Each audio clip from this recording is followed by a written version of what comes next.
Mesdames et messieurs, bonsoir. Il est 20h sur les antennes de la télé Futur Média. Léa Ndiaye, bonsoir. Cher Tidiane, bonsoir. Bonsoir également à vous, chers téléspectateurs. Voici les titres de cette édition. Le Burkina Faso, pas encore sorti de la crise. Michel Kafando émet des réserves sur le projet d'accord annoncé par les médiateurs de la CEDEAO. Il assure ne pas avoir été associé. L'affaire des pèlerins laissés en rade, le commissaire au pèlerinage ne rendra pas le tablier. L'ONG Jamra désapprouve et soutient que le général Amadou Tidiane doit prendre ses responsabilités. À moins d'une semaine de la Tabaski, les moutons foisonnent au forêt de Ngounyan Seouhaï. Au marché des allées centenaires, la ferveur monte.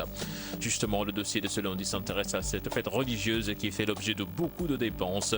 Vous verrez que chacun y va de ses astuces pour couvrir le budget nécessaire. Voilà le sommaire de ce journal. Tout de suite, le développement.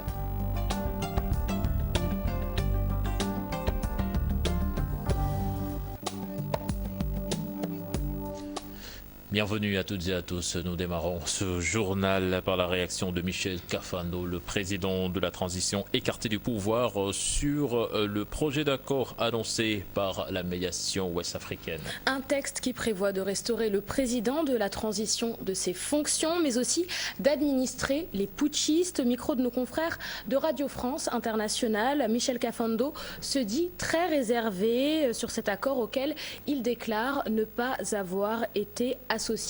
Je vous propose de l'écouter. Moi, je n'ai pas été associé aux négociations à l'hôtel Laïco. Comprenez bien que je suis toujours en résidence surveillée. Et ce n'est que ce matin, d'ailleurs, que j'ai reçu une copie de ce projet d'accord posé par la CEDEAO, les médiateurs de la CEDEAO. En tous les cas, moi, je voulais simplement dire qu'il faut que la population se rassure, et notamment les jeunes, parce que en ce qui concerne l'avenir de ce pays, notamment après cette tragédie que nous avons connue, rien ne pourra se faire. Il ne prendra pas en compte l'intérêt du peuple burkinabé. Je n'ai pas été associé, j'ai pris connaissance de cela comme tout le monde, mais je n'ai pas été associé, je tiens à le dire clair. Je peux vous dire simplement que la veille, c'est-à-dire samedi, j'ai reçu la visite des deux médiateurs, c'est-à-dire le président Macky Sall et le président Yahya Jammeh, qui sont venus me rendre visite. Et évidemment, nous en avons profité pour discuter de la situation du bureau au Burkina Faso. Après leur départ, je n'ai plus été recontacté. Bon, c'est vrai que le bureau a couru que le projet a été envoyé ici pour avoir mon avis, mais je n'ai jamais reçu un tel projet. Et je vous dis et je vous confirme que ce n'est que ce matin seulement que je viens d'avoir copie de ce projet d'accord qui a été proposé par la médiation de la CEDEAO. En tous les cas, je suis très réservé sur ce projet d'accord. Je dis aussi une chose, dans une situation comme celle que nous vivons, bon, évidemment, il faut toujours ouvrir la négociation. C'est-à-dire qu'on ne peut pas rester sur ses certitudes, il faut toujours écouter les autres. Mais nous restons toujours. Je vous disais en sommaire, à affaire des pèlerins laissés en rade à Dakar, le commissaire au pèlerinage refuse de rendre le tablier. Une obstination que déplore Mam Maktar Gueye, vice-président de l'ONG Jamra. Selon lui, le commissaire au pèlerinage ne doit pas attendre d'être démis de ses fonctions, il doit démissionner. Fatidien et Moudou Diop. Plus de 100 pèlerins n'ont pu faire le Hajj faute de visa. Ces malheureux Oudjag exigent la démission du commissaire au pèlerinage. Pour Mam Maktar Gueye, le général Amadou Tidiane Ba, qui refuse de démissionner, a bel et bien failli à sa mission. Le Sénégalais n'a pas la culture de la démission. Si c'était sous d'autres cieux, où la conscience que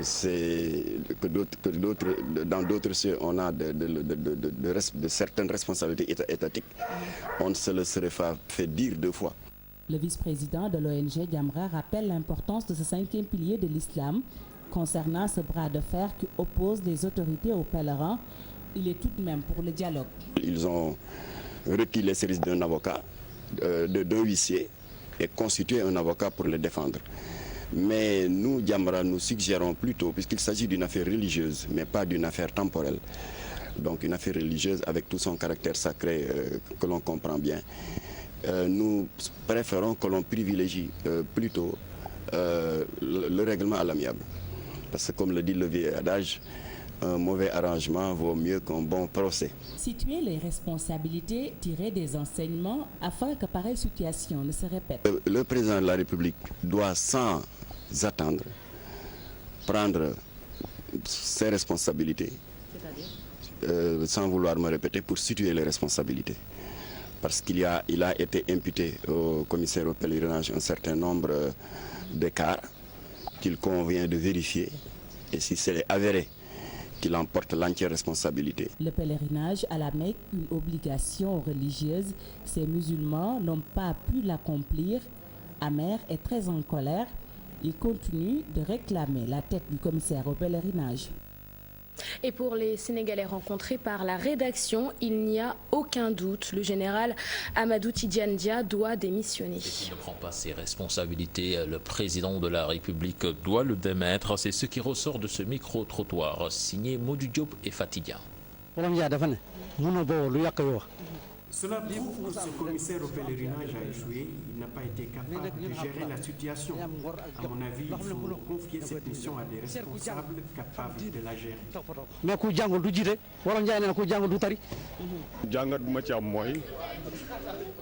À mon avis, le commissaire n'a rien fait. C'est la tutelle elle-même qui doit rendre le tablier.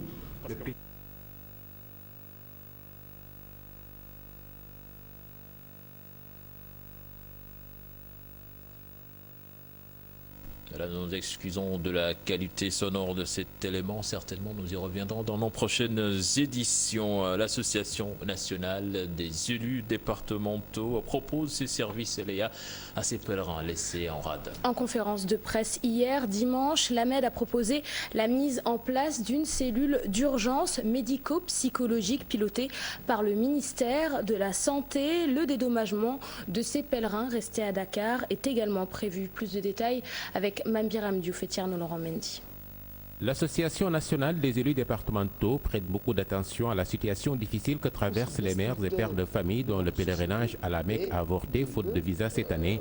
L'ANES s'associe à leur peine et propose la création d'une cellule d'urgence médico-psychologique. Parce que nous avons entendu des discours, à la limite, des discours alarmants, sur un ton quasiment dépressif et qui, à la limite, étaient à un niveau, pouvait être au niveau considéré comme des propos suicidaires.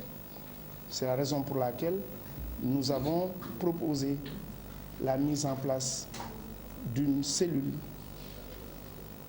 d'urgence médico-psychologique pour les encadrer, pour les soutenir dans cette épreuve. Ne voulant pas trop polémiquer sur la démission ou pas du commissaire général au pèlerinage, comme le réclame de Caen, Maodo Malick Mbaye préconise plutôt de situer avant tout les responsabilités. Nous ne disons pas qu'il ne doit pas démissionner ou qu'il ne... Tout au contraire, il ne saurait avoir des fautes, des manquements sans responsabilité. Il faut que les responsabilités soient situées et il faut qu'au Sénégal, qu'on cesse d'exercer des fonctions sans avoir aucune psychose de la révocation. L'assistance, l'accompagnement des pèlerins laissés en rade devant permettre également leur enregistrement d'office pour le prochain pèlerinage. Maodo Malick Mbaye et compagnie ne demandent que réparation du préjudice subi. La prise en charge, le dédommagement, mais vous savez également qu'il y a une action en justice qui est intentée. Donc il y a tout un package qui va se retrouver ici. Tirer des enseignements des échecs de cette année pour un pèlerinage sans couac, l'ANED dit veiller au respect des droits des pèlerins. Puis parlons de la fête de la Tabaski qui approche à grands pas au forail de Ngoundiane, Séorail. Les clients affluent et les moutons ne manquent pas. Sur place, le prix du bétail varie entre 35 000 et 200 000 francs CFA. Je vous propose de suivre ce reportage de Mambiram Diouf. Au forail de Séorail Ngoundiane, de très bonnes perspectives se dessinent quant à l'approvisionnement du marché en moutons. Un tour au forail de Ngoundiane nous a permis de constater que le rush commence à se préciser. Nous avons un bon approvisionnement à cette heure-ci. Actuellement, où je parle, je suis à 77 345 têtes. Ce matin, à 100 000 têtes comme l'année dernière. Mais pour vous dire qu'il n'y a pas à s'alarmer, on aura assez de moutons et les 100 000 têtes, c'est sûr que c'est certain qu'on va les dépasser. Ismaël Sow, le président national des éleveurs, ne dit pas le contraire, mais selon lui, il urge que les populations aillent très vite acheter leurs moutons. Ce qui est plus important qu'informer les Sénégalais, que les Sénégalais doivent réassurer pour rassurer aussi les opérateurs et les éleveurs qu'ils vont acheter les moutons. J'ai entendu beaucoup des éleveurs, ils m'ont dit que est-ce que cette année, il n'y aura pas encore d'invendus. Donc ça, c'est le crainte des opérateurs, des éleveurs qui sont allés au Mali acheter, mais aussi des éleveurs qui sont élevés leurs moutons ici à l'intérieur de notre pays. Au niveau de Dakar, certains criaient qu'il n'y avait pas de moutons, mais aussi on devait informer les Sénégalais que si les éleveurs arrivaient très tôt à Dakar, on va fatiguer. Donc, c'est qu'on espérait maintenant que les Sénégalais doivent réussir à acheter leurs moutons à temps. Selon les témoignages recueillis auprès des vendeurs, les prix sont pour le moment à la portée des bourses, car variant entre 45 000 et 200 000 francs CFA. Jérôme Tadiop, le marché des allées centenaires grouille de monde. À quelques jours donc de cette fête de Tabaski, les lieux sont bien approvisionnés en chaussures, habillements et autres accessoires. Et les commerçantes se frottent les mains, comme vous allez le voir dans ce reportage signé à Maïmouna Ndiaye et Mardia. Comme à l'approche des grandes fêtes, cette commerçante tient son étal ici au marché centenaire. Sa clientèle, les femmes et les toutes petites. Je vends des bracelets, des serre-têtes et attrape-cheveux. Pour les bracelets, il y en a pour 1500 voire 2000 francs. Les attrape-cheveux, les prix varient entre 300 et 500 francs CFA. À préciser que nous avons payé les étals à 5000 francs CFA, prix unitaire. Ces commerçants que vous voyez ont payé 10 000 francs à la mairie. D'autre part aussi, ce père de famille gère bien ses activités. Des chaussures très prisées à des prix jugés abordables. La paire de chaussures coûte entre 1200 et 1500 francs. Nous achetons par série de 100 pièces que nous allons écouler ensuite sur le marché. Chaussures, habillements, petits accessoires, des motifs et des couleurs variées. Ces femmes achètent en gros pour écouler en détail. Centenaire est un excellent marché, l'idéal pour les petites bourses. J'achète différentes marchandises pour revendre ensuite en détail à Cambérène, là où j'habite. Je revends en détail. Oui, je revends en détail. J'ai des clients qui font la commande. Je vends. Les choses, ça dépend. À 2500, 2500, ça dépend. Il n'y a pas de chaussures plus de 3000. Ces tabliers étaient pourtant déguerpis, mais avec l'aide de leur municipalité, ils écoulent leurs produits pour mieux faire face à la Tabaski et à la rentrée scolaire. La Tabaski, une fête où beaucoup de domestiques rentrent au village. Des mères de famille donc sont obligées de gérer les tâches ménagères. D'autres se rabattent sur des domestiques provenant des régions. Reportage signé Alassane Ba et Mardia. Gone Diop vient de Touba à l'approche de la fête de Tabaski. Elle travaille comme journalière. Avec l'approche de la Tabaski, nous sommes obligés de travailler. Nous avons laissé une famille derrière nous. Si je vois quelqu'un qui a besoin d'une domestique pour une journée, je m'engage.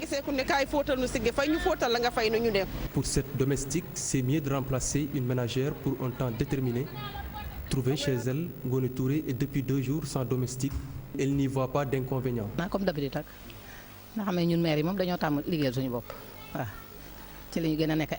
j'ai l'habitude de travailler, c'est juste que j'ai pris de l'âge et quelquefois avec les domestiques c'est pas du tout facile. Je passe tout mon temps à râler. Tout le temps, il y a des problèmes. Nous sommes toutes ici et chacune fait ce qui l'arrange. En tout cas, moi, je ne veux remplacer une domestique pour un temps.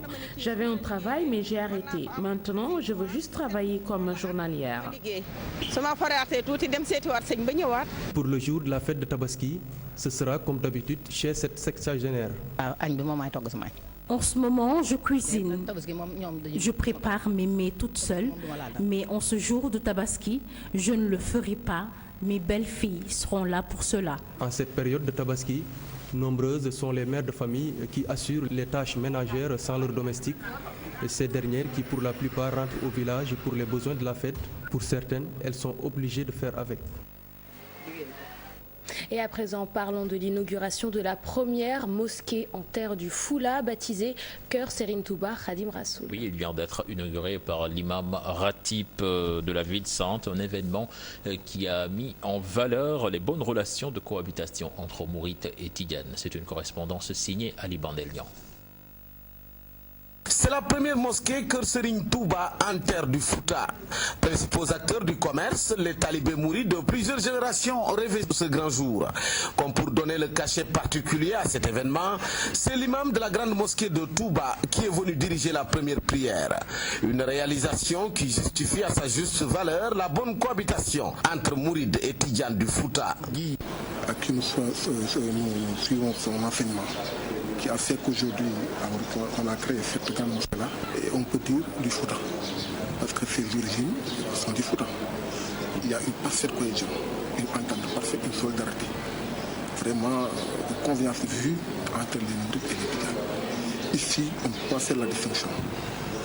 C'est des communautés qui, ensemble, réfléchissent, échangent, travaillent pour le même but, pour faire en sorte que l'islam puisse aller de l'avant. Et cet islam-là, donc, venu au Fouta, y installer, n'est-ce pas, une mosquée au nom de Cheikh Khatib, n'est-ce pas, témoigne, n'est-ce pas, à éloquence que, véritablement, Cheikh l'a mis à sa place ici. Un privilège pour Ourossogui, selon le maire de la ville Carrefour. C'est même la première grande mosquée mouride dans la région de Matam. Et donc, ce qui veut dire quoi? Dès qu'aujourd'hui, ce n'est que le fruit d'un travail de fidèles, travail de fervents musulmans d'abord, et de fervents mourides qui suivent que la voie de Serigne Touba. C'est cette voie-là qu'ils ont voulu sacraliser, qu'ils ont voulu immortaliser en construisant cette grande mosquée Serigne Touba ici à Ourossogui. Qui fait partie des 10 joyaux en termes de mosquées dans tout le Sénégal. Donc c'est une fierté pour moi, fierté pour la commune de Ourossogui, fierté pour toute la population de la région de Matam. Et cela symbolise quoi? Cela symbolise simplement qu'aujourd'hui, nous avons une fusion entre toutes les communautés. Après l'inauguration de cette première mosquée mouride, les talibés de Khadim Rassoul se tournent désormais vers d'autres projets. Il s'agit entre autres de la réalisation d'un dara moderne et d'un centre de conférences religieuses. Ali Bandelian, merci. Nous parlons toujours de religion avec cette réflexion sur la vie de l'Église au menu de la 39e édition de l'Assemblée générale de l'Union du clergé sénégalais. Une assemblée chartidiane qui s'est déroulée à Thiès et durant laquelle des messages forts ont été lancés, entre autres celui à l'attention des parents appelés à prêter une attention particulière à l'éducation de leurs enfants. Suivons ce reportage de notre correspondant à Thiès, Charanta Diop. Ils sont 250 prêtres à se réunir à Thiès pour réfléchir ensemble, apporter des propositions à l'Église et à la société. Le thème de la famille a été revisité par l'Union du clergé sénégalais. C'est en visitant les familles que nous nous rendrons compte des situations et c'est là que nous pourrons leur apporter des paroles d'espérance ou les ramener sur le chemin quand on les sent déviés. Et nous invitons aussi les parents à jouer ce rôle-là. Si les parents comprennent que le mariage est une réponse à un appel de Dieu, ils ne pourront que réaliser la mission que Dieu leur confie dans leur foyer. Donc nous lançons cet appel-là en disant que la société ne sera que ce que nous ferons d'elle.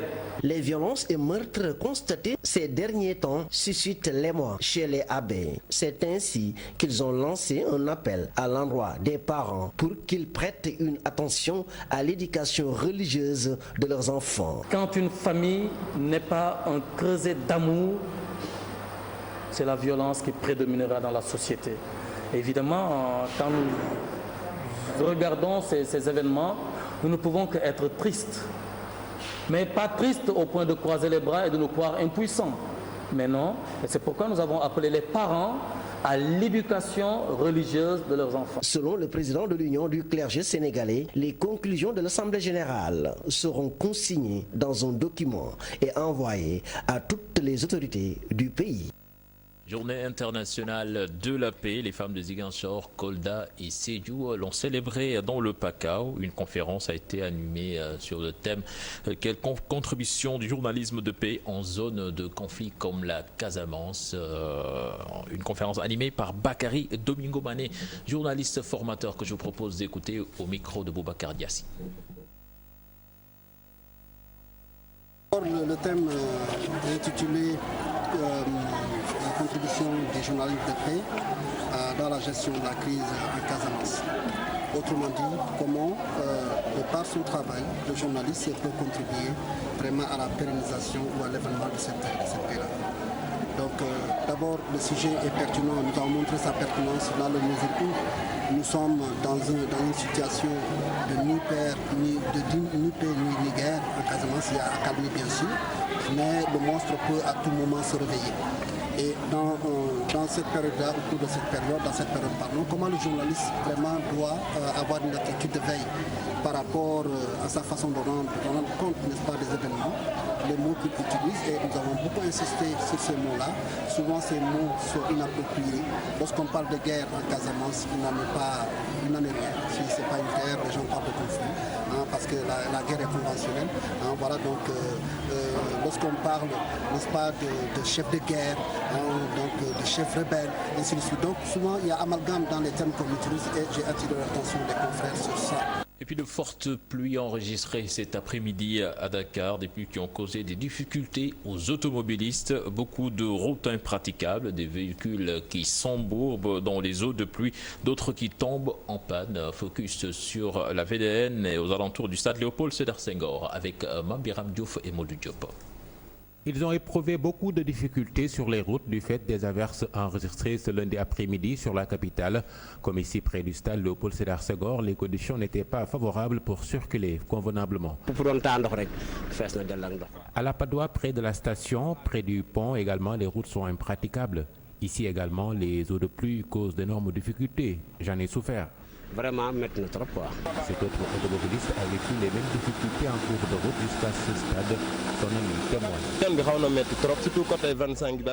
C'est très difficile. Au Parcelles Assainies à l'unité 26, on a rencontré pas mal de problèmes. Les populations nous ont même interdit de passer près de leur domicile pour éviter l'entrée des eaux chez elles. Ici, on a défié les eaux pour s'en sortir. C'est pénible. Autre lieu où la circulation est revenue à la normale, cette partie du VDN où l'accès était presque impossible à cause des eaux de pluie. L'on pousse un ouf de soulagement, mais reste à surmonter les embouteillages. L'actualité internationale nous mène tour à tour en Hongrie où le Parlement renforce la loi sur la migration, au Nigeria où Boko Haram aurait tué 85 personnes dans un attentat, et au Burkina Faso où la tension persiste. L'armée fait cap sur Ouagadougou. Je vous propose de suivre l'actualité hors de chez nous avec Dissa Prera. La situation reste tendue au Burkina Faso au lendemain de l'annonce d'un projet de sortie de crise. Les chefs de corps de l'armée ont demandé ce lundi 21 septembre aux putschistes du RSP de déposer les armes. Au même moment, des unités militaires basées en province font cap sur Ouagadougou, la capitale. Le projet de sortie de crise devrait être présenté à l'Union africaine ce mardi. Michel Kafando, lui, se dit réservé sur le projet d'accord des médiateurs de la CEDEAO. Nigeria, au moins 85 personnes tuées dans un attentat signé Boko Haram ce dimanche à Maïdougouri. L'agence France Presse qui donne l'information reprend des habitants qui contestent un bilan précédent de 54 morts donné par la police. Selon les secours et les militaires, 3 explosions ont eu lieu dans les quartiers de Gomari, Adjilari et Maïdougouri. Une explosion dans une mosquée et une autre visant des fans de football attroupés devant un match à la télévision. Une nouvelle vague de violence frappe le nord-est du Nigeria depuis l'arrivée du président Buhari.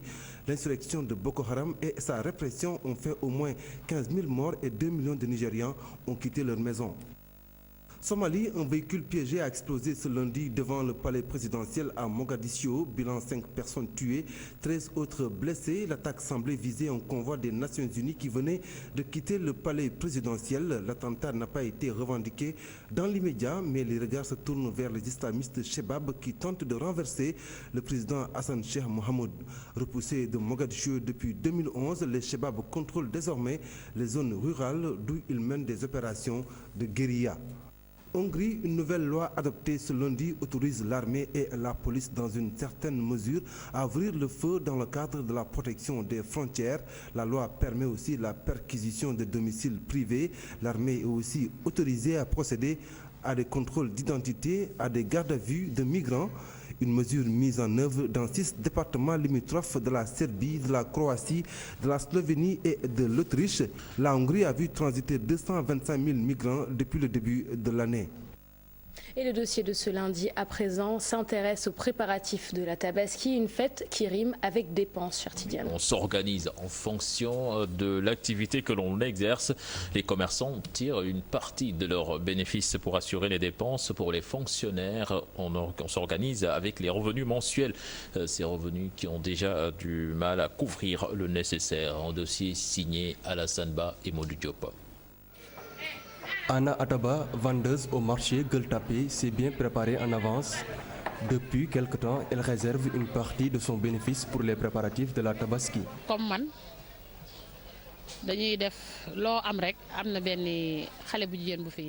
après la descente, je donne une partie de mon bénéfice à une dame qui est ici. Maintenant, j'évalue mes besoins et ceux de ma famille en fonction de mes économies, sans oublier le montant destiné à l'achat d'un mouton. nga xool nooy xottilee xale yi yow nooy waajalee sa bopp ak nooy waajalee sa kër tabaski ak looy jëndee xar. Pour sa voisine, rien n'est encore prêt pour la Tabaski. Elle croise les doigts. Entre mon mari et moi, celui qui peut acheter le mouton le fait. Nous sommes tous les deux débrouillards, mais jusque-là, nous n'avons pas encore trouvé de quoi gérer nos dépenses pour la fête de Tabaski.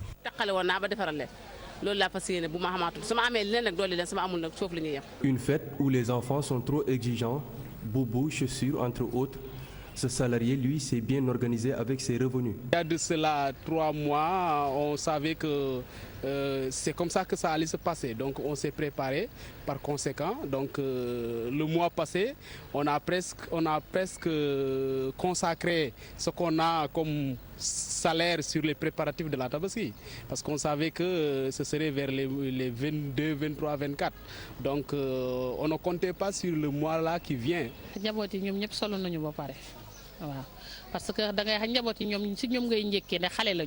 J'ai déjà acheté des vêtements pour les enfants, ils sont petits. Pour le mouton, ce sera après. Vous savez, les maisons à Dakar sont trop étroites, donc j'attends jour J-2.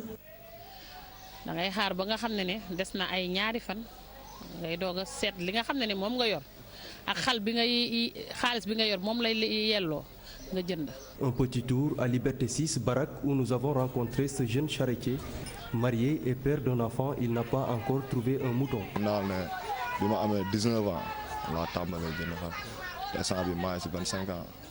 J'ai 25 ans.